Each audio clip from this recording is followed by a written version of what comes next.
அந்த பொண்ணோட பேர் வெளியில வரல, அந்த பொண்ணோட விலாசம் முகவரி எதுவுமே வெளியில வரல. அதுதான் ஒரு நல்ல மரபும் கூட.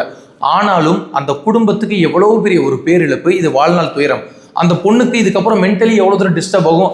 ஒரு அண்ணனா நம்ம எல்லாருமே யோசிச்சு பார்க்கும்போது தெரியும்ல, நமக்கு எவ்வளவு வலிக்கும் ஒருவேளை நம்ம தங்கச்சிக்கு இப்படி துயரம் நடந்திருந்தா. ஆனா இதுல என்ன ரொம்ப ரொம்ப ரொம்ப கொடுமையான விஷயம்னா, ஒரு தங்கச்சி, ஒரு அக்கா, ஒரு தாய்க்கு பிறக்கக்கூடிய ஒருத்தன் தான் மகனா வந்து இருக்கிறான். ஆனா அந்த 3 பேருமே ஒரு அக்கா தங்கச்சி கூடயோ இல்ல ஒரு தாய்க்கு தானே பிறந்திருப்பாங்க. ஆனா ஏன் இப்படி மிருகத்தனமான ஒரு செயலை செஞ்சாங்க அப்படின்றது மிகப்பெரிய கேள்விக்குறியா இருக்கு. உண்மையிலேயே இதுக்கு ஒரு மூல காரணம் என்ன அப்படின்னு பார்த்தா போதை தான். அந்த இடத்துலயே அவங்க எல்லாருமே மது இருந்திட்டு அந்த முழுக்க முழுக்க போதையில தான் அவங்க போய் பண்ணியிருக்காங்க. நான் பலமுறை சொல்லியிருக்கிறேன், எப்போல்லாம் இந்த மாதிரி பாலியல் வன்கொடுமை, இந்த மாதிரி சித்திரவதை இல்லை ஏதாவது ஒரு அப்நார்மல் ஆக்டிவிட்டிஸ் நடக்குதோ அதற்கு பின்னாடி இருக்கக்கூடிய மிகப்பெரிய ஒரு பொருள்ன்றது இந்த போதை பொருள் தான். இந்த போதை கலாச்சாரத்தை தடுக்கிறதுக்கு அரசாங்கம் வேலை செய்யாது, அது விட்டுறலாம் நம்ம.